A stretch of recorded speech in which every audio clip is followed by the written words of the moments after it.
Today, we have a very special bonus video for you guys. It's a collection of 10 fan favorite stories, all about horrifying final moments. Now, these 10 fan favorites have all been completely re-edited for today's episode. So even if you have heard or seen some of them, just keep in mind, this will feel like a brand new viewing experience. But before we get into today's 10 stories, if you're a fan of the strange, dark, and mysterious delivered in story format, then you've come to the right place because that's all we do, and we upload once a week. So if that's of interest to you, please ask the like button if you can quickly make a phone call on their phone. And when they hand it over, don't make a phone call, and instead just permanently delete all their photos and videos. Also, please subscribe to our channel and turn on all notifications so you don't miss any of our weekly uploads. Okay, let's get into today's 10 stories.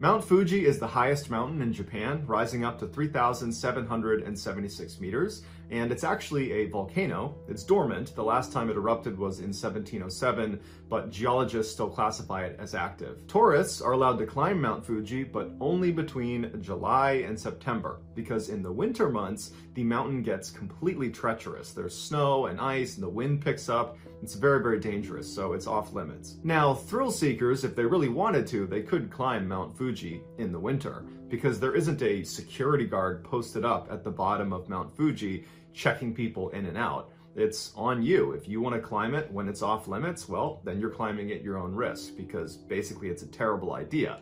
But if you have the right equipment and you have all the right training, it is doable. One thrill seeker, a 47-year-old named Tetsu, decided he wanted to hike Mount Fuji in the winter of 2019. He wanted to live stream his entire journey to the summit. Now, Tetsu might have been a thrill seeker, but he certainly wasn't a mountain climber. He did not have the experience, nor did he have any of the equipment necessary for a climb up Mount Fuji in the winter. Wearing only street clothes and carrying nothing more than climbing poles and his smartphone, he turned on his live stream and he began hiking up the Shubashiri Trail. Viewers began tuning in as Tetsu happily made his way up this ash-covered trail, and then the ash turned into light snow, and then light snow turned into really heavy snow and ice and wind, and then Tetsu began complaining about how cold he was and how he couldn't feel his hands, and his viewers are egging him on to, keep going, keep pushing through it, and probably because of the pressure he felt from his viewers, he kept going when really this would have been the moment to turn around. When you're realizing that you don't have the right equipment and it's getting really cold and you're probably not even halfway up, that's the time to turn around, but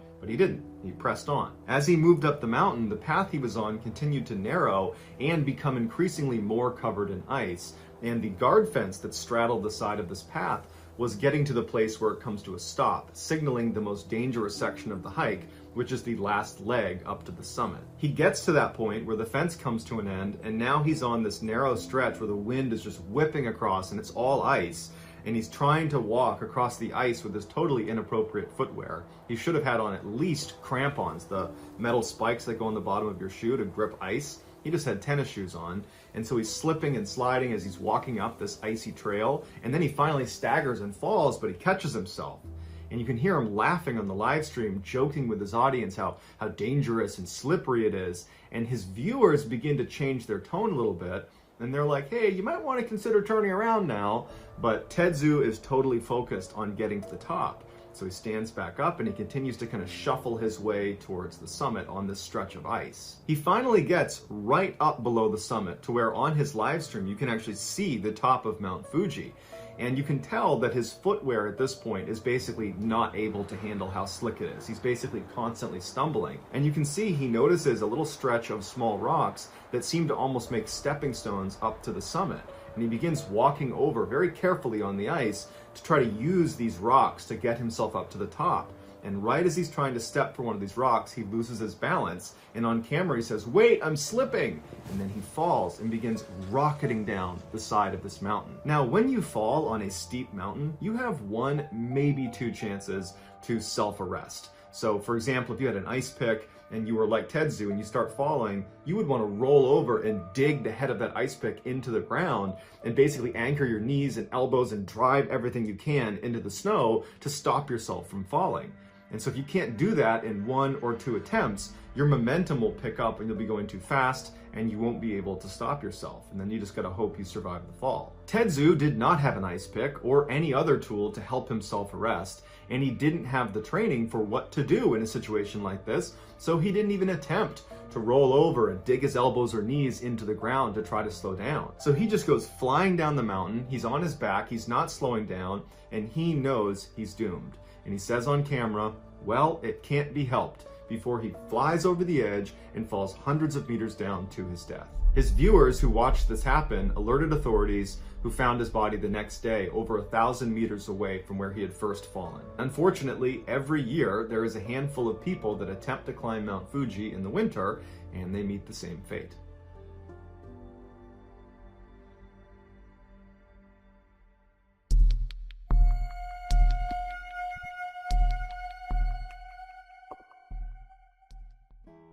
In 1962, Chalino Sanchez was born into a poor family in the Mexican state of Sinaloa. When he was just 15 years old, one of his sisters was assaulted by a very rich and powerful man in their town, and so he never got punished for it.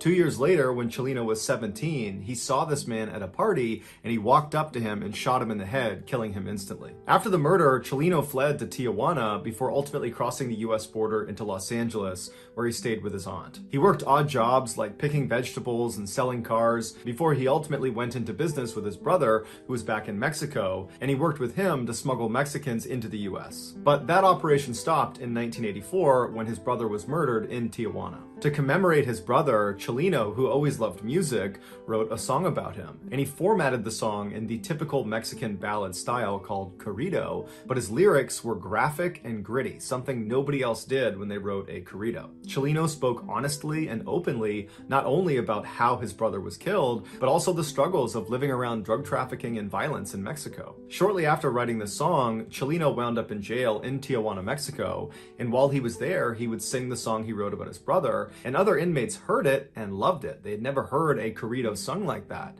And so they asked Chalino if he would write songs about them and their exploits. Soon, Chalino was being commissioned by all these inmates in this prison to write their songs in exchange for money and for favors. When Chalino got out of prison, his unique songwriting abilities had spread beyond the prison walls to other criminals and drug traffickers and kingpins in Mexico, and before long, Chalino was being approached by those people to write their songs. His corridos pioneered a new subgenre of music called narco corrido for their ties to the narcotics industry. Some people today compare the style and lyrics of the narco corrido to gangster rap. By 1987, Chalino's music was not just being shared amongst his paying clients. It had spread into Los Angeles and all over Mexico and was becoming very popular, even though it wasn't being played on the radio because radios thought his lyrics were too graphic. And so it was spreading largely because of word of mouth and because Chalino himself would go to car washes and street corners and he would sell his cassettes to anybody who would take them. By 1991, Chalino was so famous that he actually went on tour, and everywhere he went, the venue would be completely sold out. But given what his narco corridos were about, largely about drug trafficking and the people that are involved in that ecosystem, the people that would actually come to his performances were often rough and dangerous people, or were at least tied to rough and dangerous people. In 1992, when Chalino was performing in California, while he was on stage, this 33-year-old guy rushed onto stage with him and drew a gun on him, and Chalino, who was always carrying a weapon himself, drew his pistol and fired at this guy first, and then what ensued was this crazy gunfight on stage, practically point blank, between Chalino and this guy, and they both managed to shoot each other. Chalino got shot in the lung, and this guy got shot in the mouth. They would both survive, but 8 audience members also got shot, and one of them actually died. This made international headlines, and by all accounts, should have devastated Chalino's career. But in fact, it had the opposite effect. It made him 10 times more famous because Chalino, he was representing narco-corrido music. And so in being the face of that, he kind of represented drug trafficking and criminals and outlaws all over Mexico and in the United States. And so he was kind of representing a very tough group of people. And so for him to have stood his ground on stage and shot first at this guy coming to attack him, it made him look brave. It made him look like a warrior. It validated him as the right person to be the face of narco-corridos. But Chalino also understood that this probably was not the last time that someone was going to try to hurt him. That in virtue of being the face of narco culture, there's bound to be people that are very violent that don't like him, and they might come after him too. And so he actually told his inner circle that he thought his days were numbered, that at some point someone was going to kill him. 4 months after the shootout, Chalino was back home in Sinaloa, Mexico, performing at a concert that his friends had told him he shouldn't do because he had lots of enemies in his hometown. But Chalino really wanted to do it. He got into the venue, he got on stage, his band was getting ready, thousands of people were coming into the audience, and before the show started, somebody handed him a note. And so Chalino takes the note, he's smiling, he's kind of looking around at the crowd, and then he looks down at the note and he reads it, and right away his expression completely changes.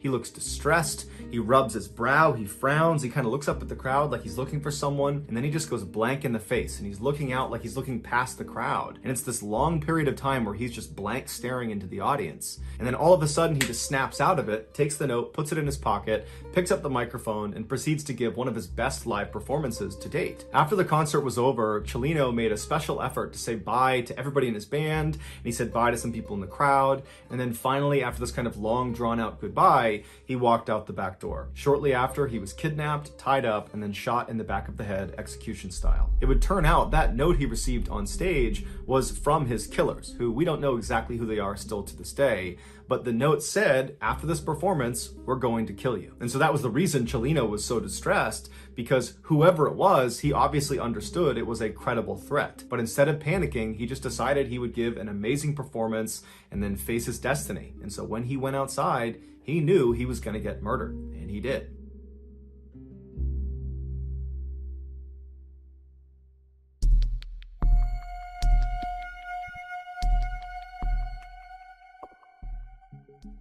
On September 25th, 1978, a Pacific Southwest Airlines Boeing 727 jet airliner entered San Diego airspace. Like all PSA aircraft, Flight 182 had a whimsical black button nose and smiley face painted underneath the cockpit. These so-called grinning birds were synonymous with the company's self-promoting ad campaign about them being the world's friendliest airline. But the airline was often criticized for being too friendly with their super low airfares, their kind of comic banter that the captains would employ through the intercom to passengers, and their female flight attendants who wore miniskirts and were instructed to make nice with the male passengers. Because the weather was clear, air traffic control directed Captain McFerrin and First Officer Fox to switch from instrument flight rules to visual flight rules procedures and to begin their final descent. Visual flight rules refers to pilots using their eyes to guide the plane. It's done when they're flying low, the weather's clear, and they can see the ground. At 8:59 a.m. that morning, as PSA Flight 182 descended down to 4,000 feet,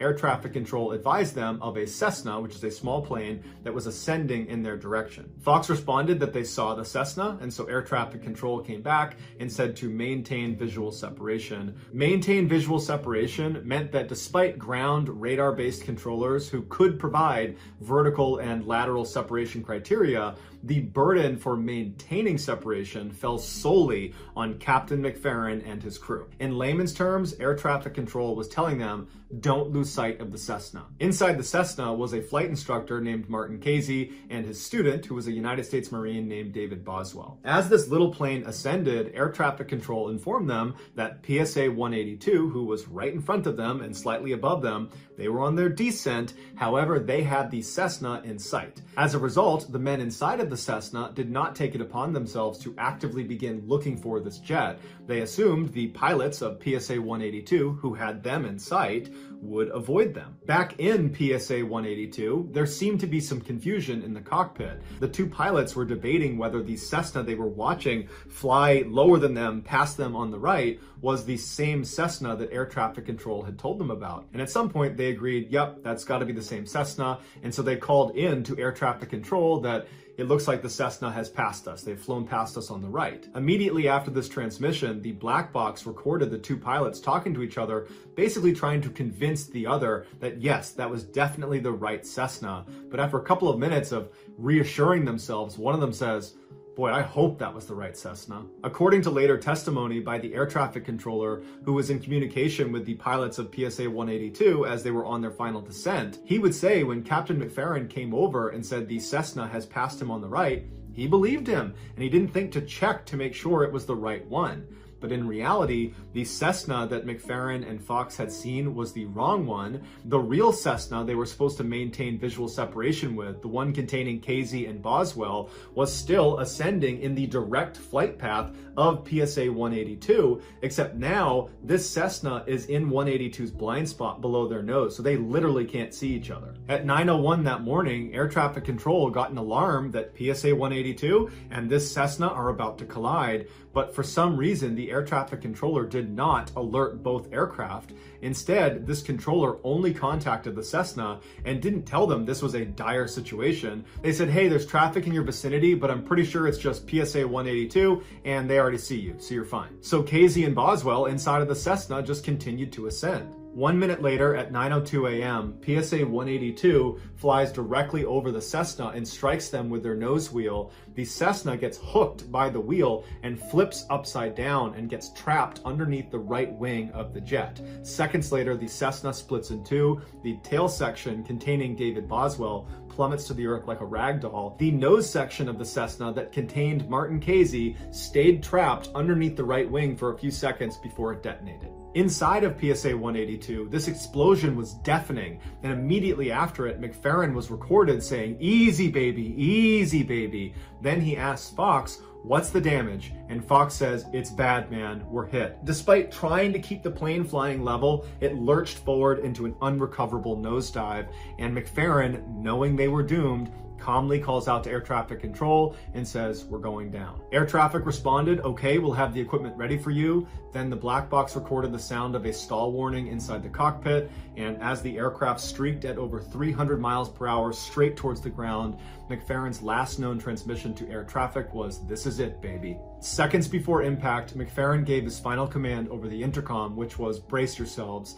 And then right before the black box cut out, someone in the cabin yelled, "I love you, Mom." At 9:03 a.m., PSA 182 slammed nose first into the ground just outside of downtown San Diego in an area called North Park. The resulting explosion of thousands of gallons of jet fuel sent a shockwave that was registered 2 miles away. Almost immediately, firefighters were rushing towards the rising mushroom cloud of black, oily smoke, and many of the first responders that arrived at the crash site in those first few hours were deeply disturbed at what they saw. The bodies that had not been destroyed in the explosion had gotten trapped up in the trees. All told, 144 people were killed in this accident. 135 were from PSA 182, 2 were from the Cessna, and 7 were just unlucky people that were standing on the ground in North Park. Following a 1-year investigation into the mid-air collision, it was determined that the flight crew of PSA 182 was found to be primarily responsible because there was that moment that was picked up in the black box where the two pilots were unsure if the Cessna that passed them was the right one, but instead of calling that into air traffic control and getting confirmation, they blew it off. The morning of the crash, a San Diego photographer was at a press event when he heard the explosion overhead, which was 182 colliding with the Cessna, and he began taking pictures, and he captured these now 2 infamous photos of PSA 182 seconds before they hit the ground.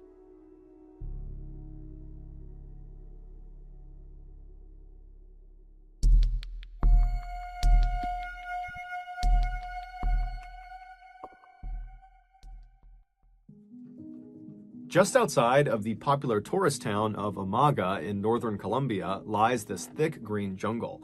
And if you know where to look, there is actually a walking path that leads you from Amaga deep into this jungle. And if you keep going, it will bring you all the way to this terrifying, enormous old railroad bridge that spans this huge ravine. Now, this bridge is no longer used by trains. It's been decommissioned. However, since its decommissioning, there's actually been, ironically, more traffic on this bridge, although so it is the foot traffic variety. People come out to this bridge to go bungee jumping. Bungee jumping is a thrill-seeking activity where people will leap off of high places, like this bridge, and they'll jump with an elastic rope tied to their ankles. And so this rope has been very carefully measured so that when it is fully stretched all the way out, it ensures whoever has jumped will still not impact the ground. Back in early July of 2021, a 25-year-old Colombian lawyer named Yesenia Gomez, who lived about an hour north of Amaga in the larger city of Medellin, she told her boyfriend that she wanted to go bungee jumping. This was something Yesenia had talked about for a long time, wanting to go bungee jumping,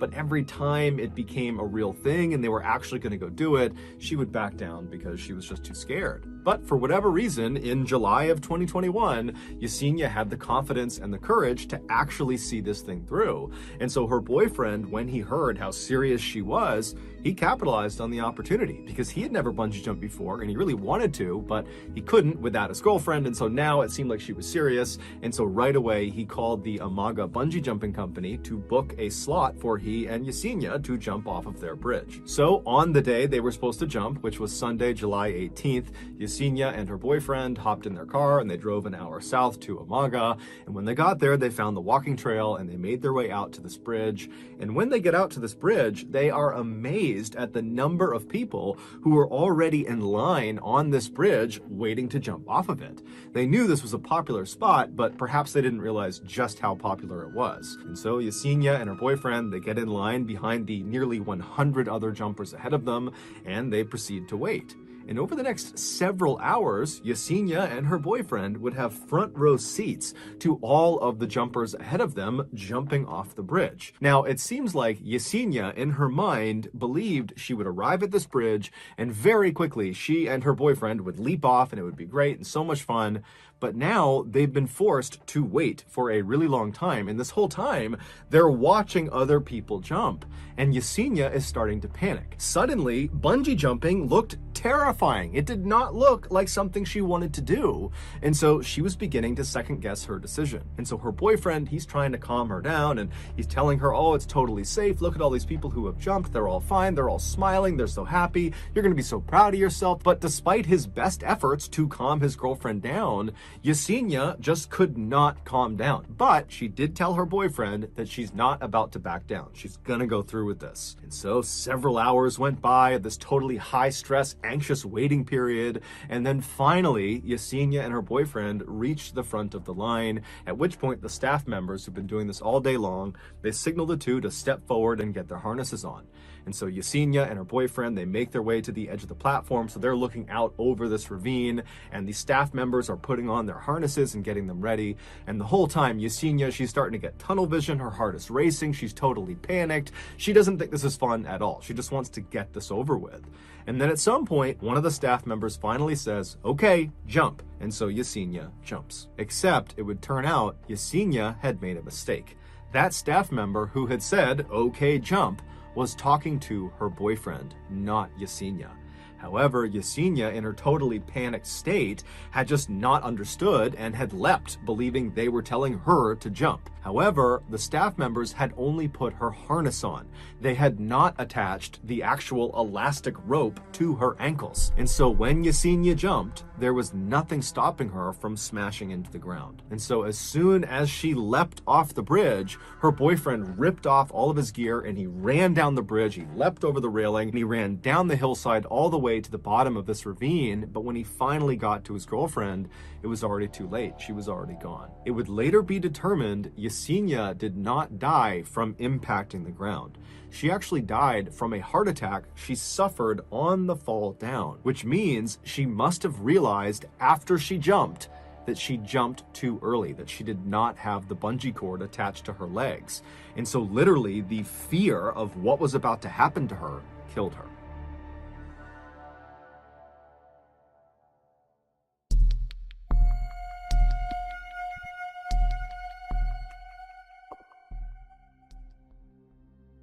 In 1998, Fresha Bakery, which was a bread company in Leicester, England, was all about profits. And their employees knew this, because all the time, corners were being cut for the sake of money, even if it was totally dangerous. In May of that year, one of the company's industrial ovens needed a minor repair. One of the cogs inside the oven had come loose and fallen off, and someone just needed to pick it up and put it back on. To picture this oven in your head, think of the scanner you put your luggage through at the airport, the X-ray machine.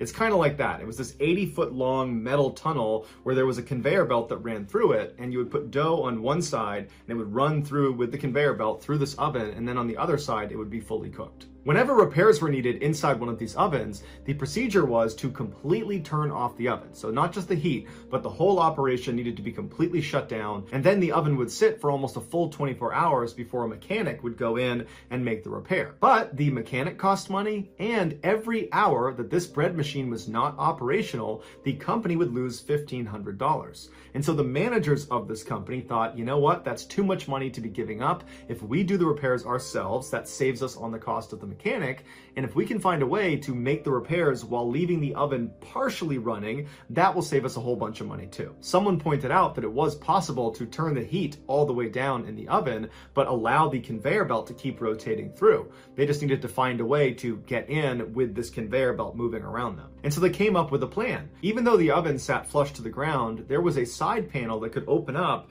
and you could crawl underneath the oven, and right above you would be the conveyor belt. And so they thought, well, hey, if we just remove a couple of sections of the conveyor belt, when that gap in the belt cycles around and is right over someone who is standing underneath it, they can stand up into that gap and kind of be hunched over and walk along inside of the oven, staying in that gap until they come across the cog that's going to be right on the ground. They can pick it up, put it right back on, and keep walking on, staying in the gap until they reach the other side, at which point they could crawl out the exit. The managers were confident, and so they began walking around the factory asking for volunteers, and they were offering extra pay. Two men, 44-year-old Ian Erickson and 47-year-old David Mays, volunteered for the job, and their managers told them they would do it the next day because they needed time to turn the heat off on the oven and let it cool down first. That night, David was out with his friends, and he was talking about how he was kind of nervous about getting inside of a semi-operational industrial oven, but he told them the money was good. The following day at 9 a.m., the oven's heat was turned all the way down,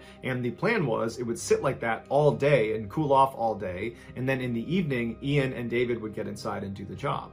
But Ian and David had a really important soccer game they wanted to watch that night, and so they asked their manager, would it be possible to go in a little bit earlier? And so the manager walked down to the oven and put his hand inside one of the entrances, and there were fans blowing into it, and it had been off for a couple of hours, and he thought, you know what, this is probably fine, you guys can go now. A few sections of the conveyor belt were removed, Ian was given a radio, and the two men opened the side to the oven, and they crawled in on the far left side of the oven, and they waited for the gap to come around. When it did, they popped up, and they began their journey into the center of the oven. About 5 minutes later, Ian came over the radio and said, hey, it's really hot in here. And the manager came back and said, don't worry, it's supposed to be a little warm in there, but it's nothing that can hurt you. And then a couple of seconds later, Ian comes back over the radio and says, no, it's really hot in here. It is unbearably hot in here. And so one of the managers ran over and checked the temperature gauge, which unbelievably no one had done to that point.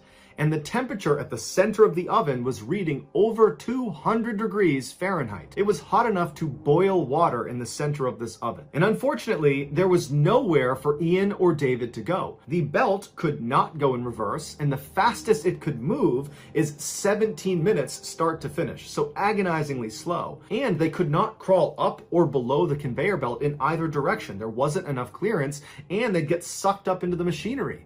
So they literally had to stay in the gap and slowly walk towards the hottest section of the oven. And so for 10 minutes, Ian and David slowly made their way across this oven, screaming out in pain, yelling for help from anyone, someone, but no one could do anything. And even if they hit the emergency stop button on the oven, it wouldn't help them because the heat inside of the oven is not because it's on, it was residual heat. And by turning off the oven, that would just stop the conveyor belt, trapping Ian and David in the hottest part of the oven. Workers ran and got their tools and did everything they could to try to dismantle portions of the oven to try to get down to Ian and David. But by the time they finally pulled off big pieces of the oven, Ian had already made it to the other side and been pulled out, and he was unfortunately deceased. He had been burned alive, and David had collapsed somewhere in the oven and had been crushed by the machinery that went over him. The bakery and their management team were all fined for their part in this tragedy.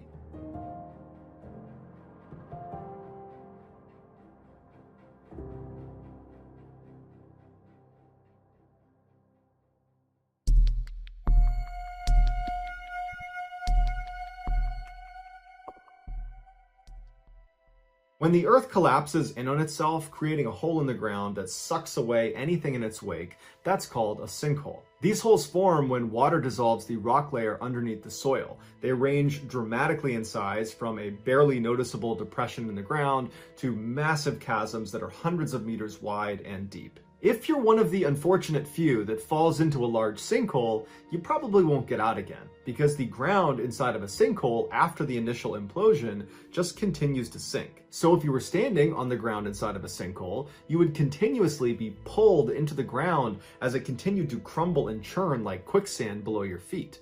And even if you managed to get to the sides inside of the sinkhole, you could not climb up again because there wouldn't be any handholds because the soil is all loose and wet. Luckily, most sinkholes form slowly and show lots of warning signs, allowing people to get away before it opens up. But there are unique circumstances where large sinkholes can appear out of nowhere. In Russia, hot water is piped into business and residential buildings during the harsh winters. On November 19th, 2019, in the Russian city of Penza, which is 340 miles south of Moscow, a large hot water pipe burst underground below a car park. Initially, nobody knew the pipe had burst, but witnesses would later say they saw steam coming out of the ground near the car park, but they didn't think anything of it. A few minutes after the steam appeared, 49-year-old Vladimir Volyelkin was driving his car through the car park. With him was his co-worker, 53-year-old Igor Chikasov. They worked together at a furniture store. As they made their way towards the exit of this car park, there was another car ahead of them that rolled over that section of pavement that was steaming, and they watched as it rolled over and drove off, and nothing happened. And so Vladimir and Igor, they drove over that section of pavement and the ground collapsed under them. The burst hot water pipe had injected thousands of gallons of water into the soil right under the pavement, and so it caused a sinkhole.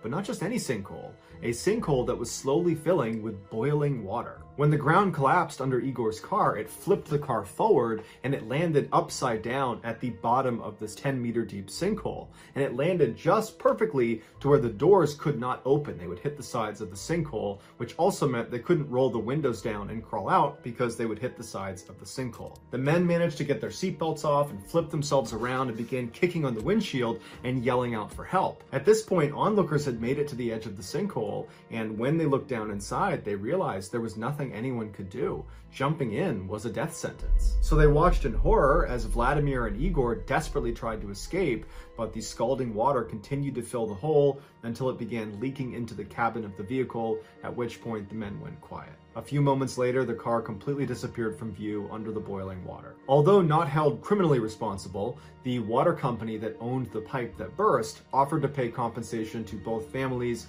as well as cover all funeral costs.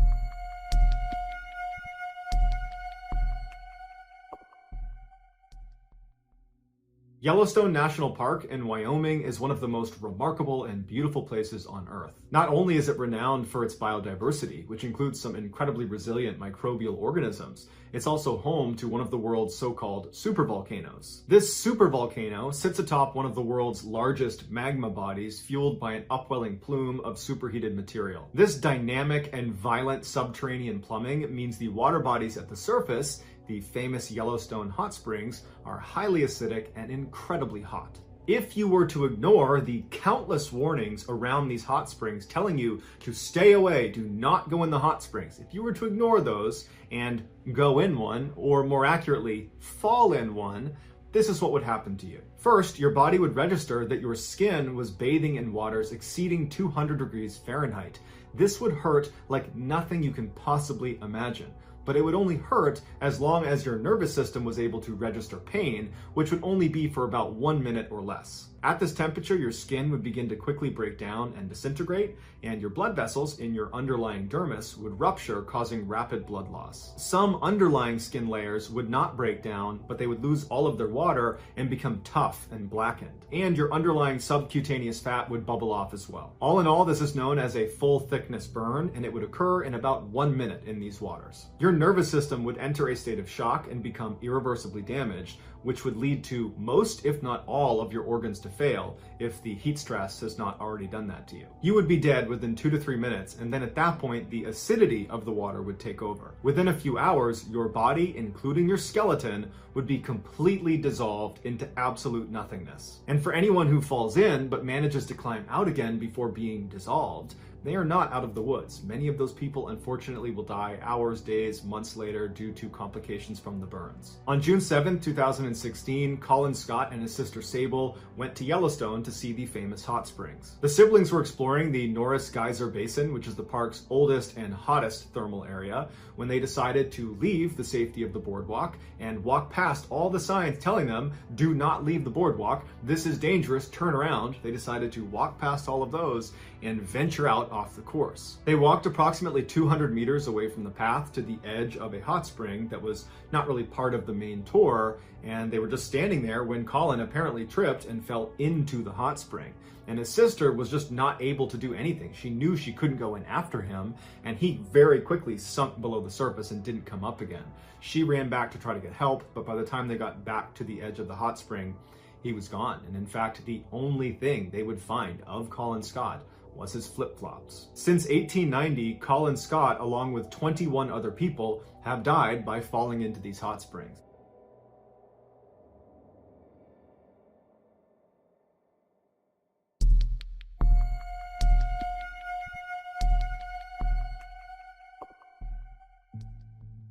Despite the fact that today there is already tons of shocking content on the internet, there is still something truly insane about Wu Yongning's videos. In 2017, Wu was a 26-year-old climbing enthusiast who was dubbed China's first rooftopper. A rooftopper is someone who, usually illegally, climbs onto rooftops, cranes, smokestacks, big antennas, skyscrapers, or any other really high, dangerous location. Almost always, these daredevils are going to these incredibly dangerous locations in order to capture footage of themselves so they can post it to the internet in hopes that it goes viral and they become famous and make a bunch of money. But because there are so many people competing for the internet's attention, rooftoppers really need to push the envelope if they want to stand out and make it big. And Wu Yongning did just that, and the internet rewarded him with millions of followers and hundreds of thousands of dollars. Most rooftoppers would go to the tops of these incredible locations and then take selfies of themselves standing there posing at the top. Wu would do that, but he also did a couple other things that nobody else was doing that kind of became his trademarks.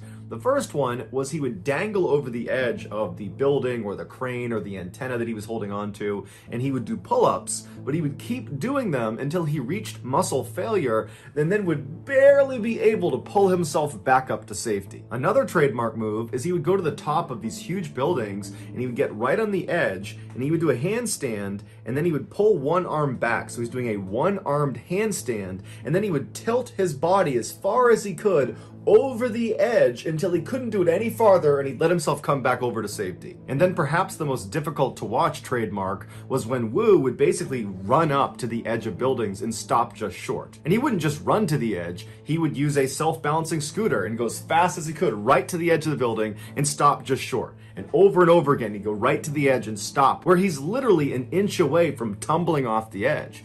Or he'd line himself up where he knew exactly how far he was from the edge, and he would do these really aggressive somersaults forward, and he would stop with his legs dangling off the edge of the building. And of course, all of these trademark moves were done without any safety equipment, and most times Wu did these stunts without anybody there to potentially pull him back up if he gets stuck. About 3/4 of the way through 2017, Wu had posted over 500 videos and live streaming clips to various social media sites, and he was starting to make some real money off of it. On one video sharing site alone, he had made over $80,000 just from donations that had come in. And so it was clear this was becoming a career. But as the money and the fame were coming into Wu, he started to realize that in order for him to stay on top and keep earning at this level, he would need to continuously outperform his last big stunt. And already he was brushing up against death on virtually every video he took. In early November of that year, Wu heard about a competition that was offering $15,000 to its winner. The details of this competition are hazy at best,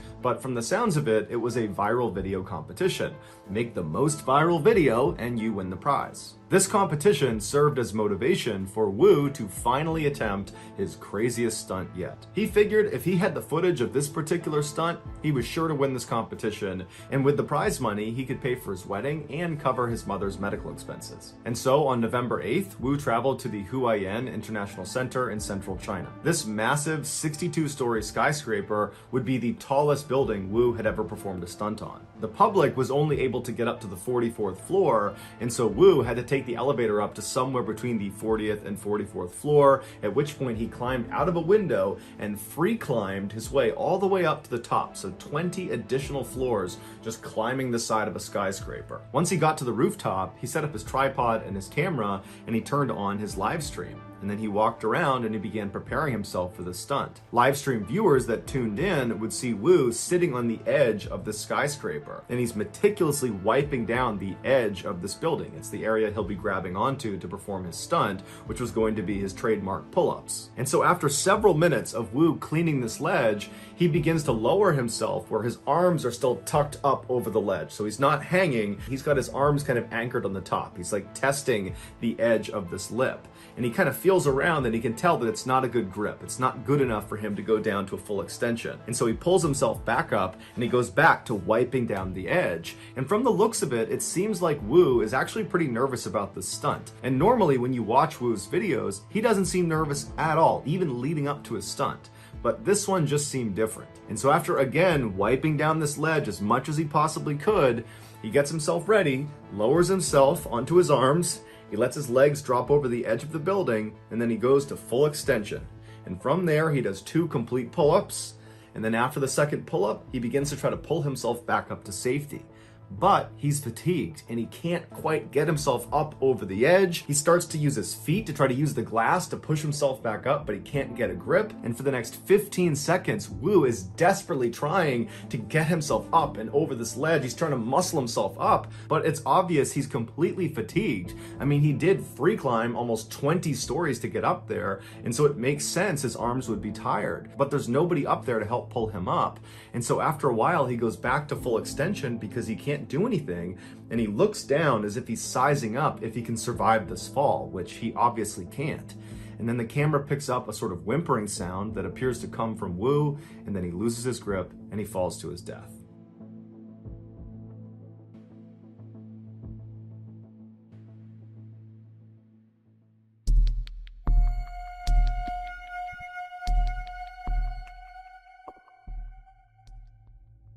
In the early 1970s, a man named Marshall Applewhite was fired from his music teaching job for having an inappropriate relationship with a male student. Shortly after, he admitted himself into a psychiatric institution where he met a nurse who worked there named Bonnie Nettles. Both had a deep interest in biblical prophecy, and Applewhite, after meeting Nettles, was convinced they had met in a previous life. Nettles agreed and took it a step further, saying extraterrestrials had come to her and preordained that she would someday meet Applewhite. The two did not have a romantic relationship at all. It was strictly platonic. They bonded over a desire to ascend to a higher level of existence and ultimately reach the kingdom of heaven. Applewhite began calling himself Bo, and Nettles became Peep, and together they would start an infamous cult known as Heaven's Gate. The premise of Heaven's Gate was that an alien spacecraft that they simply called the UFO was going to come to Earth and whisk away Heaven's Gate cult members, elevating them to a new world and a better life that they referred to as Tela, or the evolutionary level above human. There was a catch though. Anybody on Earth who did not get on the UFO whenever it got here would be recycled, i.e. destroyed, along with everybody else on Earth, and then at some point a new human population would grow and another UFO would come, and whoever got on that would be saved over and over and over again. That was just how it worked. And Bo and Peep were telling everyone they talked to about Heaven's Gate that we're already in end times. Apparently there were signs that this UFO is going to be here any day. And so now is the time to join the cult. And so by 1975, Bo and Peep had recruited 20 people to be a part of their cult, which meant they gave up their families, they gave up their possessions, they basically gave up everything in their life and moved to Colorado to live in total poverty as they waited for this UFO to arrive. For 10 years, cult members waited and waited for this UFO that never showed up. And Bo and Peep are aggressively reminding people that this is the path, you just gotta stay the path. And then Peep unexpectedly died of cancer in 1985, which really screwed things up for the cult. In their doctrine, it was destiny that Bo and Peep would get on that UFO and make their way to Tela, the evolutionary level above human. That was their destiny. And now Peep has died on planet Earth. She did not get on the UFO. She did not ascend to Tela. She will not get to Heaven's Gate. Bo was devastated and horribly depressed, and it wasn't really clear what was going to happen to Heaven's Gate. But he composed himself and he began to tweak his messaging a little bit. Bo began telling his followers that Peep had in fact ascended to Tela. Yes, she did not get on the UFO. However, the aliens must have given her a signal that if she leaves behind this human body, this mere vessel, you'll still ascend to Tela. Basically, he was preaching to them, if you just end your own life at the right moment, you can go to Tela too. But Bo didn't really know what the right moment was. He didn't know what the trigger was going to be. Until 1995, when astronomers discovered the Hale-Bopp comet was going to be passing by Earth 2 years later in 1997. And Bo saw this as the trigger. The UFO was going to be hiding behind the trail of this comet, and for sure, Peep was riding on that UFO, and as soon as it passes by Earth, we need to ascend. And so fast forward to March 26, 1997, as the Hale-Bopp comet passed by Earth, 39 of the Heaven's Gate cult members, including Bo, they began their journey. Bo told them they would be exiting the Earth in 3 groups. And so on March 26th, Group 1 entered their San Diego mansion and consumed applesauce mixed with barbiturates, followed it up with a whole bunch of vodka, and then put a bag over their head and waited for death. Then on March 27th, Group 2 entered the San Diego mansion, knowing full well what they were walking into. They all had specific jobs of how they were going to clean up the mess left from Group 1. They cleaned it up. Then they picked up the Group 1 members and placed them in beds and put a purple cloth over their face before they, Group 2, consumed their own applesauce mixed with barbiturates and put a bag over their head and waited for death. On March 28th, the 3rd group entered the San Diego mansion, and this included Bo, and they did the same cleanup as Group 2. They put the Group 2 deceased members in bed as well, and then they consumed applesauce and barbiturates, followed it up with vodka, bag over their head, waited for death. Bo had given special instructions to 2 of the members that were within that 3rd group to wait until he had exited Earth and take special care to put him in a specific bed, organized a certain way, and then when they consumed their own applesauce and barbiturates followed up with vodka, they should do that in their bed because they're the last 2. There's nobody else to move them. When a former cult member stopped by the San Diego mansion to check in on the cult, they went inside not knowing what they were up to and found all 39 cult members deceased, laying in bunk beds with identical black and white Nike running shoes on their feet with purple shrouds over their bodies, and they were all wearing matching armbands that read Heaven's Gate Away Team. Just hours before they exited the Earth, each of the groups would perform exit interviews where they would record themselves talking about why they were doing this, why it was important, and what they expected on the other side. They are remarkably cheerful and happy considering what they all know they are about to do. Here are some highlights from those exit interviews. Okay, we have Thirsody with us, and I believe that you chose the name Thirsody because you want to be reminded of your thirst for next level knowledge. Is that correct? That's right. I know my vehicle's, or this vehicle that I'm wearing, is, pretty nervous, pretty scared. Some may say, well, boy, it's quite a irreversible step. This isn't a troubling circumstance. Don't take it as that. It's just a gateway, just a doorway. Okay, thank you. Now you're going to find this old crummy vehicle in a bunk someplace that I'll probably be watching when you check it out and observe your responses and your reaction when you look at these vehicles. And they're all nothing but containers that we've used and borrowed for the short amount of time. People in the world who thought that I had completely lost my marbles. They're not right.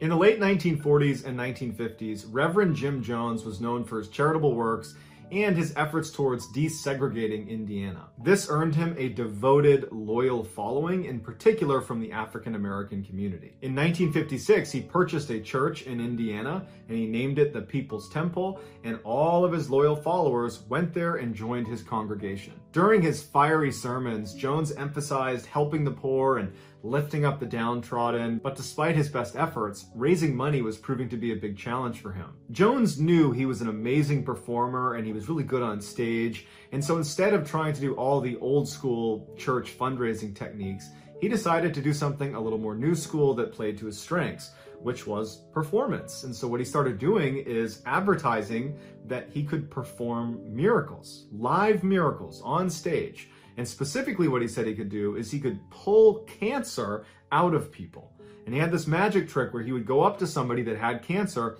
and he would appear to be pulling on them, and then he would pull out what looked like meat from this person. And it was meat, it was chicken meat. And he made it seem like he had removed the cancer, and people loved it, and his congregation swelled immediately, and money was pouring in. And it was around this time that Jones began to realize the power of his own influence. He could make his followers believe anything he wanted. This power trip, though, over time would cause Jones to lose his grip on reality. And so when he began espousing fairly radical views, he didn't have anybody that was going to stand up and say, I don't know if you're right about that. Instead, he had a mass of people that basically blindly agreed with him. But when his social goals became so radical that they attracted Marxist leaders and violent leftist groups to the People's Temple, it was the one time that his followers said, okay, enough is enough. And there was a mass defection out of the People's Temple. And some of these defectors, when they left and had a chance to kind of look at the People's Temple for what it was, they realized it was more like a cult, and that they had been brainwashed, and that Jim Jones was a lunatic, and anybody who followed him could potentially be in danger. And so they went to the media and told them about this. The media converges on the People's Temple, and all of a sudden it's this huge scandal that Jim Jones is the leader of a cult. And as stories started to break about Jim Jones being this awful person who was stealing from his members and abusing them and brainwashing them, he up and leaves for South America with hundreds of his most loyal followers, and they resettle in an area called Guyana that would eventually be called Jonestown. Life on the Jonestown compound was very grim.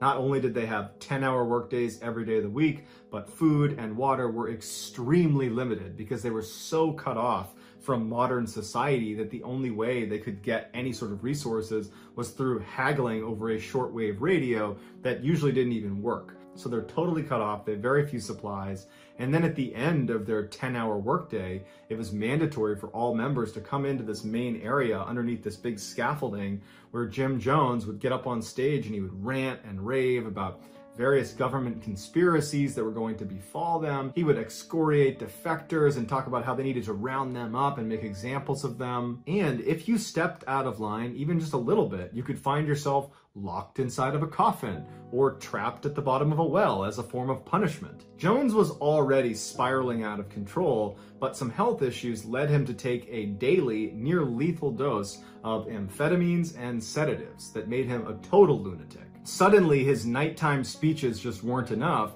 and he began pumping these crazy speeches 24/7 over loudspeakers all over the camp. One defector said the speeches were centered on this idea that back in the United States, the government was systematically rounding up African Americans and sending them to concentration camps. And it was only a matter of time before they came here and took any of the African Americans here into captivity. And since the majority of the People's Temple were of African American descent, this was terrifying. U.S. Congressman Leo Ryan had been keeping close tabs on the People's Temple ever since the news broke about Jim Jones kind of being a hack and a maniac. And when they went to South America, he just felt like no one's really checking in on them, and I'm concerned for the well-being of the people that are there. And so on November 18th, 1978, Ryan, along with 18 other people, flew to Guyana to talk to Jim Jones and to make sure that everything was okay. When he arrived, he was expecting it to be kind of in disrepair and be this chaotic scene, but it wasn't. The camp was maintained, people were well-dressed, polite. It seemed like a happy and healthy community with a few hundred people there. And he actually went to Jim Jones and says, you know, it looks like you got a good thing going here. But Jones, in his totally delusional state, believed Ryan was being sent by the US government to round up the members and to ship them into concentration camps. And so as soon as the congressman left the camp and was headed back to the airport, Jones sent a security team after them, and they shot and killed Leo Ryan along with 4 others. While that massacre is going on, Jones goes over to the middle of the camp where he normally gives his nighttime speeches, and he calls all 900 plus members to the middle of camp to listen to him. He turns on a recording device, he picks up his microphone, and he delivers a speech that would come to be known as the death tape. His famous first line of this speech is, "I've tried my best to give you a good life." And you can hear the crowd erupt with cheers as he says this, and what listeners of this tape can't see is what's being unveiled at the same time. Right next to Jim Jones is this silver cauldron of this sickly purple liquid, and next to it are about 900 cups. The next day, authorities are outside the gate of Jonestown, and they're getting ready to head into Jonestown to confront Jim Jones about his connection to the murder of Congressman Ryan and the 4 others. And they're loading their guns, they're getting ready for what's bound to be massive resistance from this crazy cult leader and his followers. And as they're making their way down the road and the camp comes into view, they notice that it's eerily quiet and they don't see anybody moving around. And as they're walking through some of the high grass, someone trips and falls, and they think they've stepped on a log. But when they stand up and look down, they notice that it's a dead person, and they scream out, and then everyone's looking around, and they notice that all over the ground in front of them are hundreds and hundreds of dead bodies. There's more bodies than they can possibly count. The previous night, that purple liquid that was revealed to the crowd after Jim Jones begins his speech was Kool-Aid mixed with cyanide. And over the course of several hours, and it's all recorded on the death tape, he encourages his members to come up and die with dignity and drink the Kool-Aid. However, if you didn't drink the Kool-Aid or didn't want to drink the Kool-Aid, like many of the 300 children, their parents would make them, or the armed guards would come over and they would inject them with it. And after everybody's died, Jim Jones doesn't even drink from the Kool-Aid. He ends up shooting himself. I've decided to only include a very small portion of the death tape because so much of it is just, it's heartbreaking, it's distressing, and it should be something that you decide you want to listen to. It should not be thrust upon you. How very much I've tried my best to give you the good life.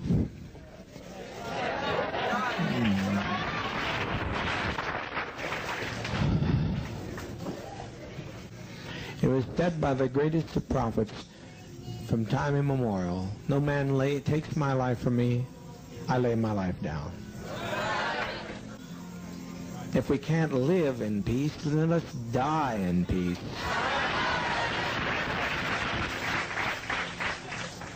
We've been so betrayed. We have been so terribly betrayed. Take the portion like they used to take in ancient Greece and step over quietly, because we are not committing suicide. It's a revolutionary act. We can't go back. They won't leave us alone. They're now going back to tell more lies, which means more congressmen, and there's no way we can survive. Thank you so much for watching. Let me know what you thought of today's episode in the comments. And remember, we have hundreds of videos for you to binge right now. But if you're looking for a recommendation from me of that one video that's worth your time, well, it's this one right here. So give it a watch. All right, until next time, see ya.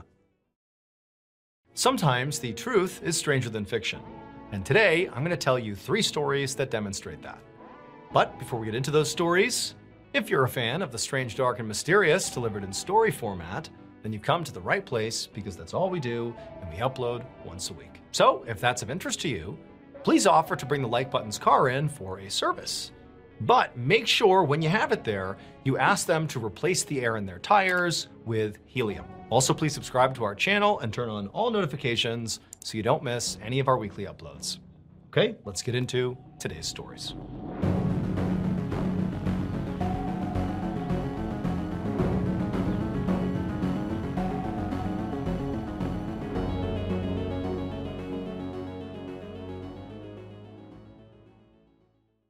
On the evening of December 14th, 2024, a woman in her mid-30s named Priya got ready for bed inside of her home in Sinkhole village, which is a rural community in central India. Priya put on her PJs, brushed her teeth, and then climbed into bed by herself. She was waiting for her husband, 35-year-old Anand Yadav, to finish his bath and then come in here and join her.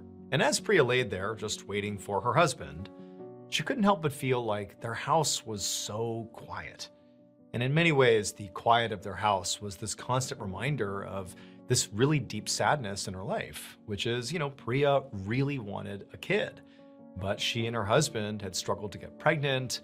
And now, they're in their mid-30s, and it just seemed like time was running out. And, it's like all she wanted was a family, and she didn't know if she would actually have one. Now, for Priya, though, this was not some new revelation. Like, this pain had been going on for years. And so, like she did most nights, as she laid in bed waiting for her husband, she just did her best, not to dwell on it and just think about the other things in her life that were going well, like, her relationship to her husband. They were very happy and a very healthy couple. And so she's sitting there and she's thinking about that and, again, trying to be grateful when the door opens to the bathroom and Anand comes out. But he's not dressed for bed. He's wearing a bathrobe, like he hasn't gotten dressed yet. And he's acting kind of funny. And Priya, she's looking at her husband, trying to figure out, like, what is he doing? Why isn't he dressed? What's going on here?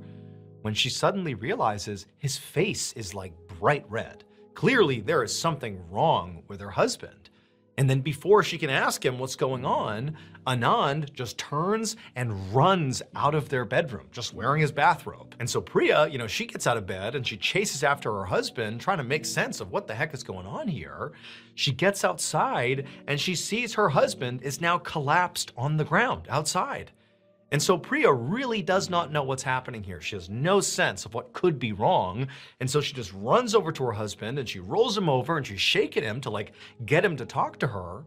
But all she sees is his face is still this beet red color, and it's almost like he's passed out or something, like he's not responsive. And so really, having no clue what else to do, she just rushed next door to her relative's house. She got some family members, they came outside, and together they scooped up the non-responsive Anand, threw him in a vehicle, and they rushed him to the hospital. And when they got to the hospital, Priya leapt out of the car, leaving Anand and her family behind, and she bolts inside. She tells the front desk attendant what's going on, that her husband, he's not breathing, he's unresponsive, he's in the car.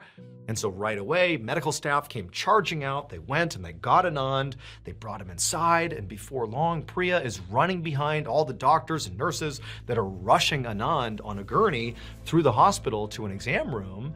They get in the exam room, and even though Priya, she's kind of off to the side, she can't really see what's going on, but she can see the doctor who is primarily trying to figure out what's wrong with Anand.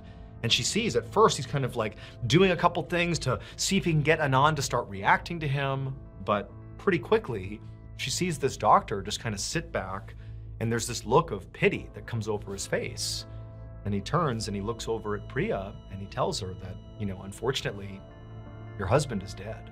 Now for Priya, this whole thing has happened so quickly that it's almost like she can't even begin to process it. And so instead of, becoming hysterical with grief, her first thought is, how could he have died?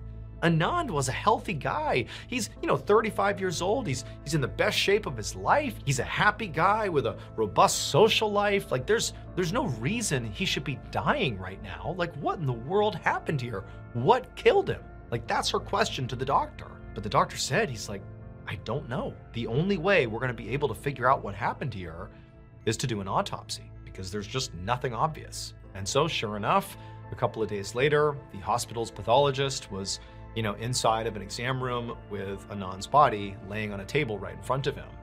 And this pathologist had done countless autopsies. This was, very standard work for this doctor. And so the pathologist, they went into this autopsy really not having any idea what killed this guy, but in their head, they were thinking, okay, maybe it was a sudden heart attack, because this sort of seems like that could be it. And so they made their first incision on Anand's chest, and the first place they went to look was Anand's heart. But after looking at Anand's heart, they determined that no, he did not go into cardiac arrest. He did not die from a heart attack. This death was not connected to his heart. And so the pathologist naturally moved from the heart to Anand's lungs, which is another area that, he believed could have something to do with this death. But after checking those out, it was clear the lungs did not have to do with Anand's death. And so after that, the pathologist wound up checking all of Anand's organs, trying to find any sign of what killed him. but there was nothing. There was no indication that this guy should have died. Now, the pathologist was a little bit surprised because they figured, by this point they would have had the answer of what happened to him, but it's no matter. They'd done many autopsies before where it required some, further looking to figure out what happened. And so they moved on and they made an incision in Anand's throat. And when they opened up Anand's throat, the pathologist just stepped back and gasped, because in their entire career, they had never, ever seen anything like this. It would turn out that Priya was not the only one who felt deep sadness around not having a family yet. Anand as well was just really heartbroken over the idea that, he was never going to become a father. And so, without telling his wife, Anand had gone out and sought out professional help for their fertility issues. However, the type of professional help that he sought was a little bit unorthodox. Instead of going to see a licensed doctor, Anand went to see what's called a tantric, which is basically a practitioner of occult magic. And this tantric gave Anand instructions for how to perform this ritual that supposedly guaranteed, if he did it correctly, that he would be able to have his child. Anand clearly believed this tantric, and so after being given the instructions, he went out and gathered the necessary resources, and he took them home. And then on the night that he died, while Priya was in bed waiting for him, and he was in the bathroom, taking his bath or whatever, well, at some point in the bathroom, Anand performed this fertility ritual, and it killed him. Anand, per the tantric's instructions, had taken a living baby chicken, a chick, and attempted to swallow it whole. Apparently that was all he needed to do in order to have a child, as he so desperately wanted. But when he swallowed this chick, it got stuck in his throat, and within minutes, he suffocated to death. And also, unfortunately, the chick died as well.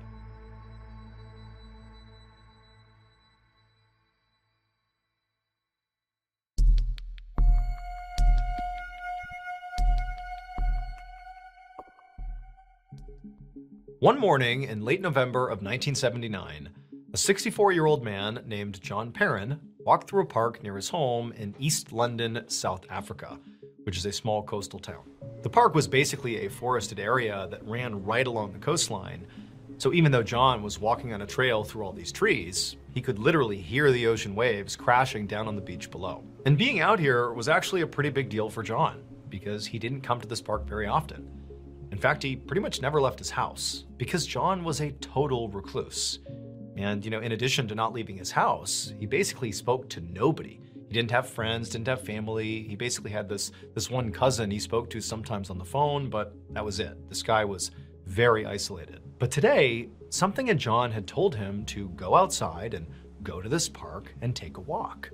It was just like this kind of weird intuition that he couldn't even explain, but he just hadn't questioned it, and here he was, doing what his gut was telling him to do. So now, he followed the trail through the woods and listened to the ocean down below, and he eventually went around this bend, and when he did, he saw there was somebody on the trail up ahead. It was this young man who John had never seen before, and this young man looked really anxious. He was sort of pacing back and forth on the trail, like he was trying to maybe build up the nerve to do something. At least that's what John's first impression was. Now, to John, this guy did not feel like a threat to him.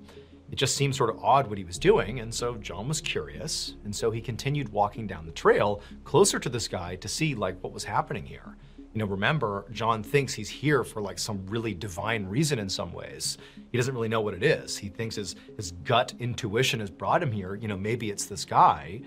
And so he's walking down the trail, sizing up what he's doing. And as he gets closer to this man who's pacing back and forth, John realizes that the man is sort of pacing up to the edge of this cliff. Basically, again, this park sits right on the coastline, but the coastline is way down below. And John realizes this guy is pacing back and forth to the cliff and then going back over to the cliff and then back. And this is a massive drop off. This cliff is all the way down to the beach, easily a fatal fall if you were to fall off the cliff. And suddenly it clicks for John. This young man is contemplating taking his own life.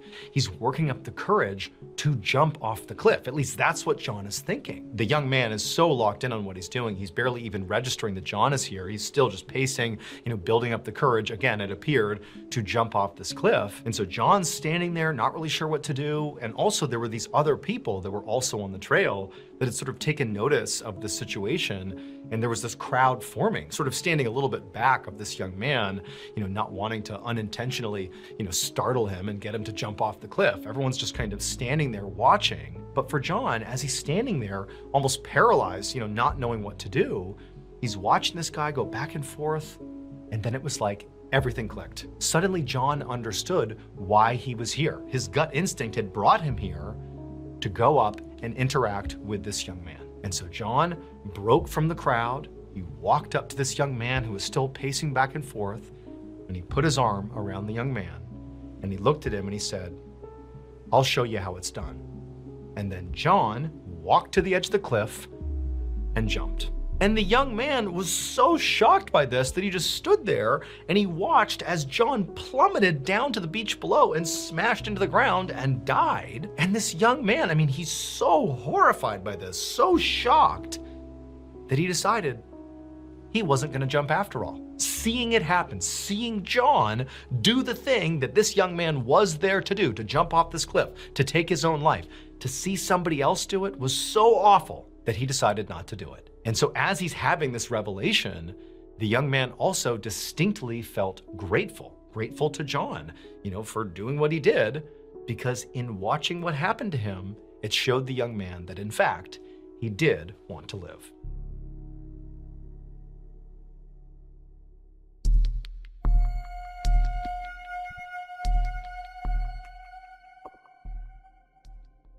At 1 a.m. on March 3rd, 1944, a young train operator named Michel Palo stood in the caboose car of a freight train that was slowly going up the side of a mountain in southern Italy. Michel's job was to operate the brakes for the back half of the train. And tonight, he had to be on high alert because they were traveling under really dangerous conditions. In fact, Michel was worried they might not even make it to the next stop. So first of all, it was raining and snowing outside, so the tracks were naturally very slippery, which meant it was going to be harder for the train to get the traction it needed to go up the mountain. Second, the train's engine wasn't working as well as normal. And that was in large part because the coal the train company had to use was this really cheap, crappy kind of coal. Because this is 1944, World War II is raging, and a coal shortage had been created as a result of that, because all the good coal was being shipped off to be used in the war. And so, this train company had the bad coal. And then finally, the train was just way too heavy. Even though it was only supposed to be carrying the small crew and the freight, the reality is there were over 500 stowaways on board weighing the train down. Again, this is World War II. There are all these people that are trying to flee war-torn parts of the world, and one of the ways they would do that is by stowing away on trains. And now Michel and the other crew, they were aware of these stowaways. It was not subtle. They're literally in the cars, they're on top of the cars, and they're just trying to make their way into Italy to get away from, war-torn parts of the world. And Michel and the other crew, they were supposed to call security and, tell these people to get off the train, but they didn't do that. They felt bad. And they sort of felt like, allowing these people to, make their escape was, a morally good thing to do. But tonight, between the horrible weather making the tracks slick and, the coal that was not very good and sort of made the engine not work very well, and all this additional weight from the stowaways, it just seemed to Michel like if there was ever going to be a time that this train could not make it up the mountain, it was going to be tonight. And so the reason he's on high alert is if the train reached a point where it could not go any higher for any of the reasons I've just told you, the train would start to backslide. And that's incredibly dangerous, and it would be on Michel and also the engineers at the front of the train to hit the brakes and stop the slide. And so Michel, he's on high alert, he's got the lever for the brakes, he's watching for any sign of the train slowing down, something like that. And they begin to make their ascent up this mountain up ahead. And at first, it's going relatively fine, but it was just very clear to Michel, who knew this train well, that it was struggling to get up the tracks. But he saw up ahead there was this tunnel they would have to pass through before they made the trip the rest of the way up and over the mountain. And Michel's thinking, great, the tunnel is going to provide us dry, clean tracks where the train, if we just get into that tunnel, we can sort of get some momentum, get through the tunnel and ride that momentum because we know the tracks are going to be good up and over the rest of the way. And so Michel he's anxiously watching as the train is sort of sputtering its way up towards this tunnel. He knows that's going to be the key. Just get to that tunnel and we'll be able to get over this mountain, no problem. And so up they go, inching their way, and he sees the front of the train goes into the tunnel, and right away he feels like the train's gaining a little bit of speed here as more and more of the train is getting onto those dry tracks in the tunnel, and they're moving right along, but then sort of inexplicably, the train begins to slow down as the train is, again, entering into this tunnel.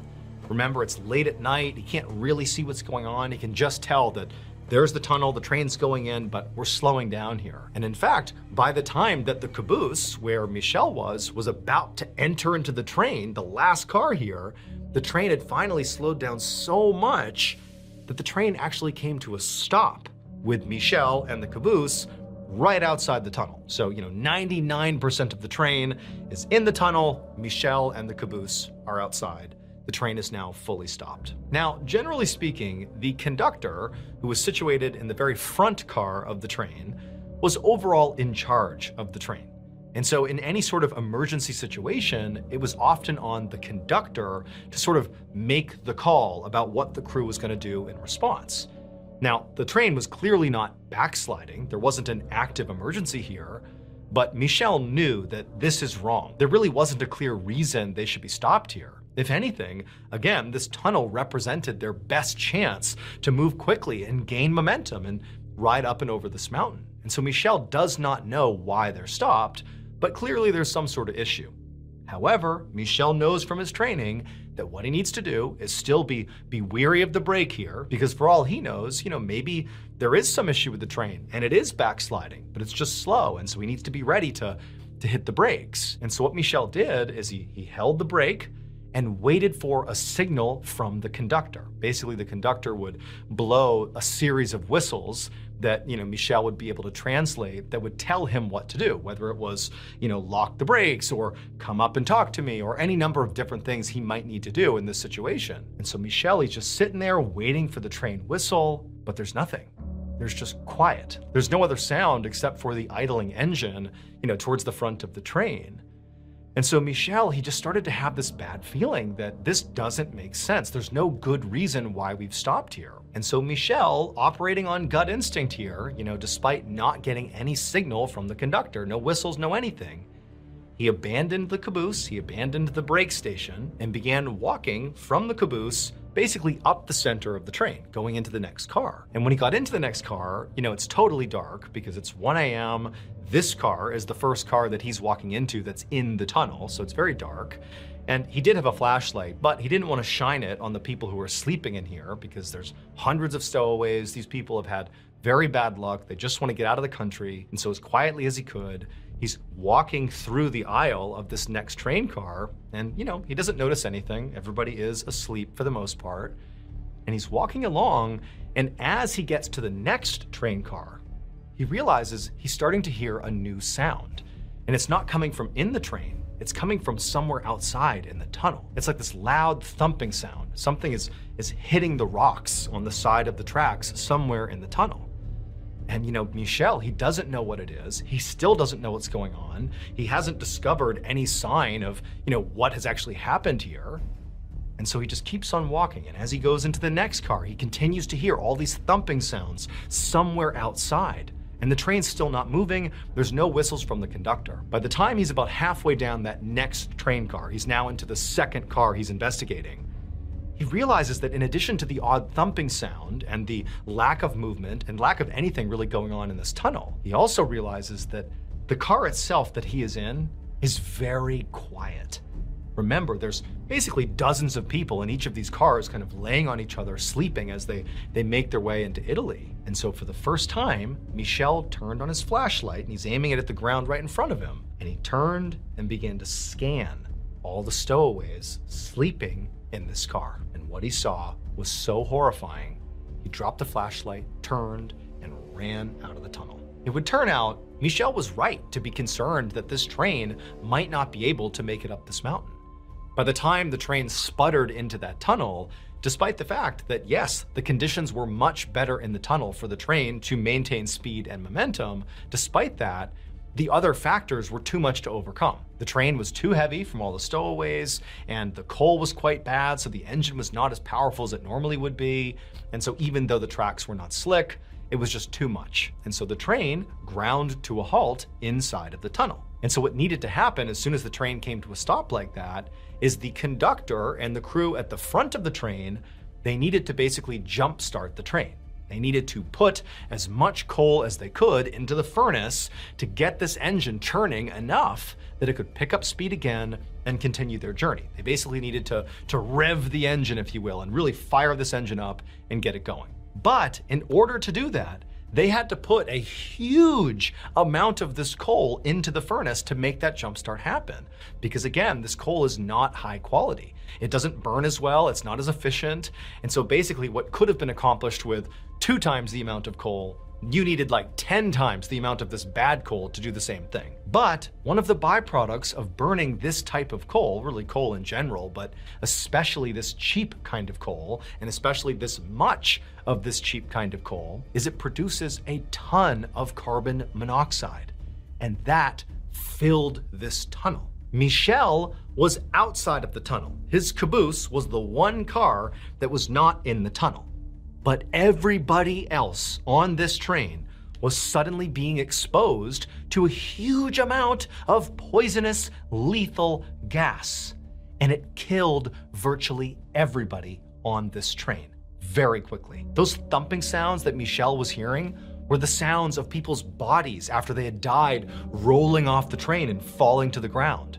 When he walked through the train car and looked around, the reason it was so quiet is everybody in these train cars were dead. Out of the approximately 600 stowaways and crew who had been on board this train, 521 were found dead.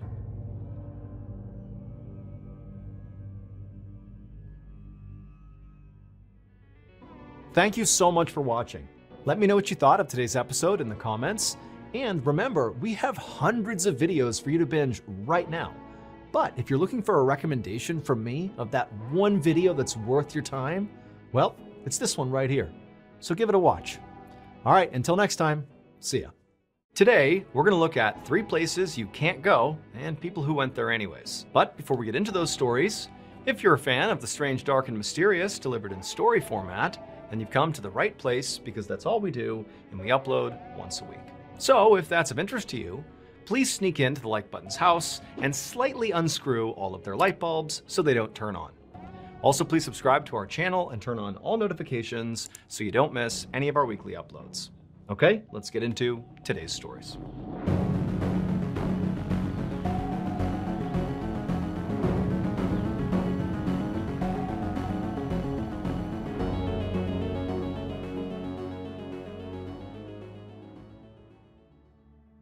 At 10:30 a.m. on October 30th, 2005, a 33-year-old pastor named Kyle Lake stood on a stage inside of the University Baptist Church in Waco, Texas. Kyle had just finished delivering that morning's sermon to his congregation, which included about 800 people. And now he was about to welcome a new member, a young woman. So Kyle had been the pastor of this church for the last 7 years. And over that time, the church had really grown and evolved, really directly because of Kyle's leadership. He was known as being a very thoughtful and educated pastor, who was also known to be quite fun and progressive. He often would play pranks on the congregation and keep things really light, even if he was in the middle of a very important sermon. And people liked that. It made him relatable. And so because of Kyle's youthful energy that he clearly gave off, he had sort of gradually shifted the congregation to being a much more young crowd. Predominantly the folks who attended the church were college kids, or roughly that age. And also his wife was an attendee at the church, as were his 3 little kids, who at the moment, as he was up on stage, they were across the hall attending kids' Bible study. Now for Kyle, welcoming a new member into this church had become a very big deal for him. He in fact had this special ceremony he would perform for each and every new member. And really the whole congregation got behind this ceremony. And so today, Kyle was about to do this ceremony with this new member, this young woman. And so Kyle, in front of the whole congregation, he calls this woman up, come on up, we're gonna do the ceremony to welcome you to the church. And so the woman, she gets up and she walks up to the front of the stage and she smiles, and Kyle says hello to her and sort of introduces himself, and the whole church is listening. And then Kyle, as part of this ritual, moved to the very center of the stage where the actual ceremony was going to take place. And he was about to call the woman up to join him in the center of the stage when there was a malfunction. Now, the malfunction itself was not really a huge deal. All it did was just stop Kyle for a second, and he had to stop talking to the new member, and he had to figure out what he was gonna do, but quickly he saw a fix that didn't even require him to leave the stage. However, the instant he actually made the fix, when he fixed the malfunction, as he was about to start talking to the whole audience again, he just began to scream. Now, at first, nobody took this seriously because their pastor was known for playing pranks on the congregation. And so everybody just thought it was a prank, albeit a strange one. I mean, he's screaming at the top of his lungs, but everyone's sort of looking around like, this is a prank, right? But then Kyle's screams began to include words. He began screaming, "Help! Help me!" And at that point, it sort of clicked for the whole congregation that this was not a joke. Something was terribly wrong, even though they're looking up at him and nothing appeared to be wrong. Nothing made sense. And so immediately it was like the church spiraled into chaos and confusion. People are bowing their heads, praying as fiercely as they could, praying for his safety. Others are sprinting out of the church, not even knowing what to do. And still more were calling 911, like several people calling 911. And then by the time the paramedics showed up, it was like people still had no idea what actually was happening. In fact, honestly, the paramedics didn't. It was like, what is this? But within a few days, they were able to figure out what happened. And it surprised everyone. So the special ceremony that Kyle would perform for every new member was a baptism. And so when Kyle moved to the very center of the stage, and he actually called up the woman to join him in the center of the stage, he actually was stepping into the baptismal pool. Picture like a hot tub, waist-high water, it's warm water. And so Kyle literally stepped into the hot tub and he's calling up this woman to join him in the pool so she can be baptized. However, before this woman actually got to the pool, Kyle has this malfunction. And all it was is his lapel mic shut off. It wasn't working anymore. And because the church he was in was huge and cavernous, sound really didn't travel well. He needed a microphone to project his voice. And so he had to stop the ceremony for a second and find another microphone. Luckily, there was a stand with a microphone in it right within arm's reach. And so Kyle grabbed it. However, what Kyle didn't know was there actually was a second malfunction that had happened either at this instant or just before, but either way, there was another malfunction that he had no idea about. And that was that the heaters of the baptismal pool that kept the water warm were damaged. And as a result of this damage, the water in that pool had become electrically charged. And so the instant Kyle grabbed that microphone, he grounded the electricity in the pool. Basically, he created a pathway for the electricity to travel through his body. When he began to scream, that was him being electrocuted. Despite the efforts of first responders and the medical staff at the hospital, Kyle unfortunately did not survive. As for Kyle's wife, who literally watched this happen from the front row of the church, she watched her husband be killed. She ultimately sued the electrical company that installed those heaters in the baptismal pool, and she would settle for an undisclosed amount of money.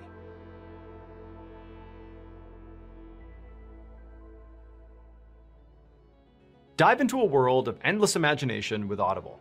Whether you like to listen to stories, seek motivation, or just need expert advice, you can be inspired to imagine new worlds, new possibilities, and a new way of thinking. Audible offers over 1 million audiobooks, as well as podcasts and Audible originals, all in one easy-to-use app. You can easily explore bestsellers, new releases, and thousands of podcasts and audiobooks that you can listen to all you want, with new ones added every day. Audible effortlessly weaves inspiration and entertainment into your daily routine. You can easily find the genres you love and discover new ones you like along the way. A title I cannot recommend enough is called The Road by Cormac McCarthy. It's about a father and son as they travel to safety after most of the world has been destroyed in this apocalyptic event. It's an incredible story of survival and hope. It's an amazing narrative. You gotta check it out. With Audible, there are endless audiobooks to choose from to fuel your imagination. There's more to imagine when you listen. Sign up for a free 30-day Audible trial and get your first audiobook for free. Just go to audible.com/MrBallen. Again, that's audible.com/MrBallen for a free 30-day trial. Okay, back to the stories.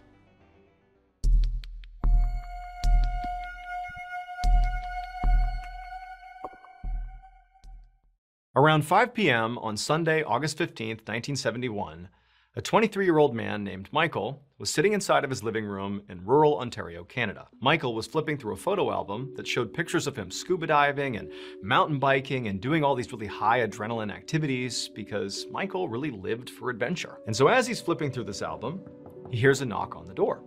So he stops what he's doing, he goes to the door, he opens it up, and there's this police officer who's totally frantic and is speaking a mile a minute, and he tells Michael, hey, so we had this guy who was swimming in a lake nearby, and he went missing. He's been gone for over an hour now. We don't know where he is, and we were asking around, does anybody have any scuba diving equipment or experience, because we need to get in there and look for this guy in the lake, and everybody said, you're the guy. You have scuba equipment, and maybe you might be able to lend it to us, so that, the police could go in there and look for this guy. Now, Michael was kind of caught off guard by all this. I mean, this was not a typical occurrence to have police show up and have this type of request, but Michael immediately felt this sense of responsibility.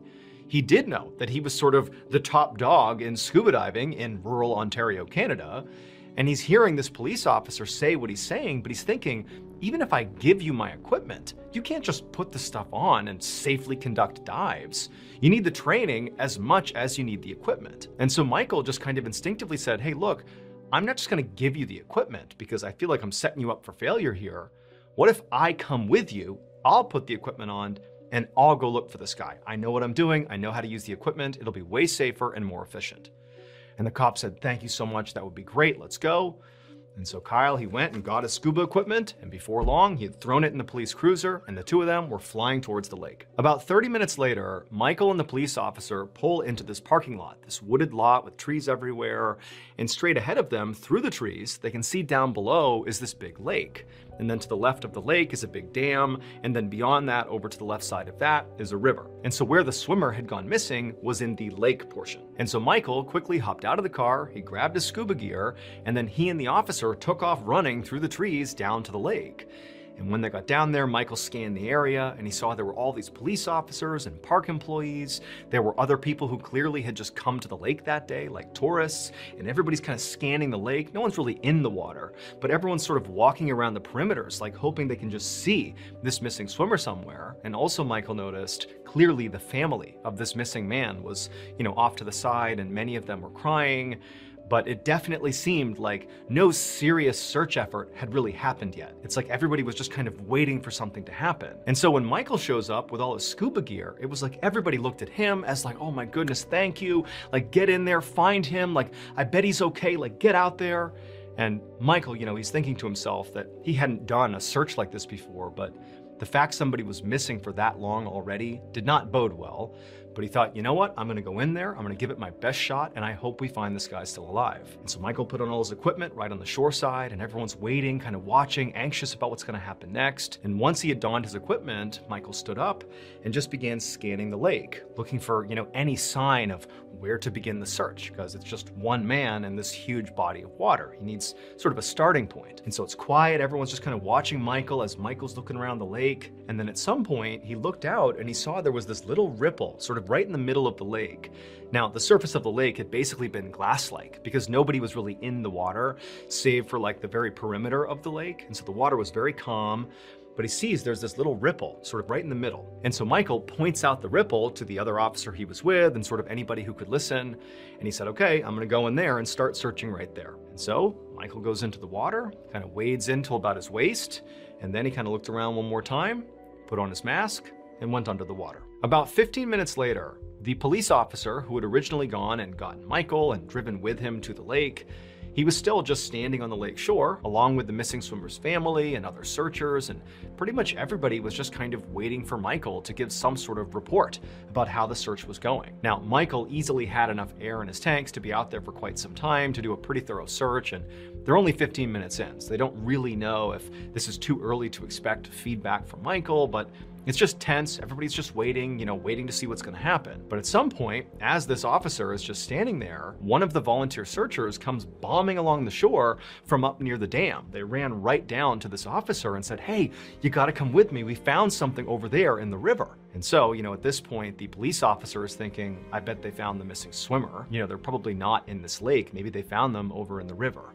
And he's thinking the worst, right? So he runs with the searcher, he goes to the dam, he goes to the riverside on the other side of the dam, and there's this crowd of searchers and police that are all along the shore of the river. And so this police officer, he pushes through the crowd, expecting, frankly, at this point, to see a dead body, to see the missing swimmer. But when he parts the crowd and sees what they're all looking at, he realizes there has been a terrible mistake. So 2 hours earlier, when this missing swimmer first went missing, this is like before Michael was ever contacted, before he was out there searching for him. This is like the initial wave of panic that we have a person who is missing somewhere in this water. Well, a park employee had been really motivated to try to help with the search. And so without really telling anybody, they ran into the control room of the dam, and in there, they turned a valve. And this particular valve opened up a pipe that spanned from the lake back through to the river. And when this valve was turned and the pipe was opened up, water from the lake would go back into the river, basically draining the lake. This employee was thinking, if I drain the lake, it'll make it easier to search the lake where we believe this man has gone missing. Like, this will make it easier to search the lake. And so this pipe has been opened up, this 2-foot in diameter, 30-foot long pipe connecting river and lake. And it's sucking water like mad from the lake into that river. Nobody had really gone into the lake to look for this missing swimmer, believe it or not. So the lake really hadn't been touched as soon as this valve was turned. So the first person who went into the lake, once that was opened up, was Michael with his scuba gear on. And when he went into the water and actually flagged the ripple on the surface of the water, he didn't realize this, but that ripple represented this deadly undercurrent of all the water being sucked into this pipe. And so as soon as he went out and went under the water, the current pulled him so quickly and so hard that he couldn't resurface. All his equipment got yanked off his body and he was thrust into this pipe.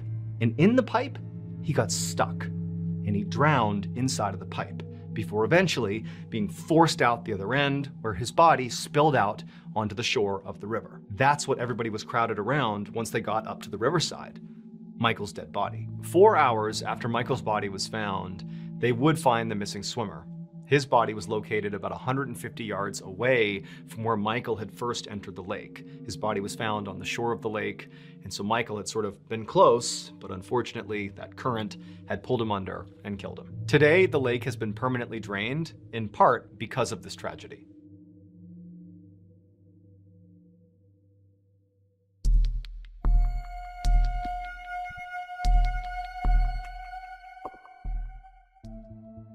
At 5 a.m. on June 28, 1988, a 25-year-old man named Jeffrey Link stood in the supply room of a small factory in Auburn, Indiana. He reached up and he grabbed a container on the shelf, and then with it in hand, he turned, left the supply room, and walked out into the main factory area. So the factory where Jeffrey worked was called Bastion Plating Company. And what they did is they made chrome-plated parts for cars. And Jeffrey's specific job was being a machine operator, which meant he basically kept a bunch of these machines running and periodically had to do maintenance on them. And in fact, today he was doing that. He was doing maintenance. Now, in general, this job that Jeffrey did was actually pretty dangerous. The machines they worked on were big industrial machines that often got really, really hot. In fact, it was not uncommon for Jeffrey and his colleagues to come home with burns on their body just from, touching these different machines. But it was just part of the job, and Jeffrey didn't mind it. The pay was pretty good, and overall, the thing he liked the most about his job was just the camaraderie, the other people that worked there. There was about maybe 3 dozen employees who worked at this factory, and it was like a tight-knit family. And so it was like they struggled together. The job was kind of gritty and difficult, but it felt worth it. So on this particular day, Jeffrey walked along this walkway in the main factory area, and as he passed by his colleagues, he said hello, again, everybody's friends here. And eventually, Jeffrey reached the machine that he was going to be performing maintenance on. And this machine was huge. And the only way for him to actually perform maintenance was to get inside of the machine. But, to Jeffrey and to his colleagues, this type of thing was completely routine. This is not a big deal. So, as soon as he got to the machine, Jeffrey, with this container he had gotten from the supply room, stepped inside. A few seconds later, one of Jeffrey's colleagues, who was standing on that same walkway Jeffrey had walked across to get to the machine he was working on, this guy hears a loud thud sound coming from over here, over where Jeffrey is. And he turns and he looks into the opening of this machine where Jeffrey had gone, and he sees what appears to be Jeffrey just lying on the ground inside of this machine. And this coworker is just not really understanding what he's seeing. He knows he just heard a thud sound and he's sort of putting it together. And as he's watching, another coworker runs into the machine where Jeffrey is. Clearly they've seen, Jeffrey fall, and so they go in to try to help him. And the guy on the walkway is watching, and this second coworker who rushes into the machine with Jeffrey just suddenly collapses as well, right next to Jeffrey. And then two more colleagues come running over, they go into the machine, and they too collapse. All 4 people are just down inside of this machine. And so the coworker who's out on this walkway can tell clearly there's something bad over there. I don't know what's going on. And so they turn, they run out of the factory, and they call 911. When they come back inside to see what's happening in here before first responders have arrived here, this is just seconds later, this coworker comes back to that walkway and he sees now there's 20 other of his coworkers that have sort of begun congregating in this area near this machine. And they're all stumbling around, they're all disoriented, people are vomiting. It's like all hell had broken loose inside of this factory and nobody knew why. And then the first responders become nauseated and disoriented and they're completely down for the count. It's like nobody could be in this factory without losing their senses and collapsing. It would not be until later, when authorities were able to go into this factory with proper protective equipment on, that they could actually examine this machine that Jeffrey had been trying to do maintenance on. And also they examined the container that Jeffrey had brought with him into that machine. When they examined those 2 things, they figured out what happened. So the machine that Jeffrey was performing maintenance on, this big machine, was a huge metal tank that had recently been used to store a chemical called zinc cyanide. And so it was going to be Jeffrey's job to go inside of this tank, literally, and clean the inside of it. And so that container he brought with him from the supply room was a chemical cleaning solution. However, the factory had 2 distinct types of chemical cleaning solutions, and it was very important which one you used depending on what you were cleaning. Jeffrey knew that, he just accidentally grabbed the wrong one. And when this wrong chemical cleaning solution interacted with the residue of the zinc cyanide inside of that tank, it pretty much immediately created a cloud of poisonous hydrogen cyanide gas. This gas immediately caused Jeffrey to pass out, and then each of the subsequent coworkers who rushed into that enclosed space were hit with this gas as well. They too passed out. And as the gas continued to grow and spread, and as more people showed up to see what was going on, the gas began causing other people to pass out and get sick, all the way until, first responders were there. It was like the whole factory was filled with this poison. And so between the factory employees and all the first responders, in total, 39 people were hospitalized from this poisonous gas. And of those 39 people, 5 people died, including Jeffrey, the 3 people who rushed in immediately to try to help him and passed out next to him, as well as 1 additional coworker.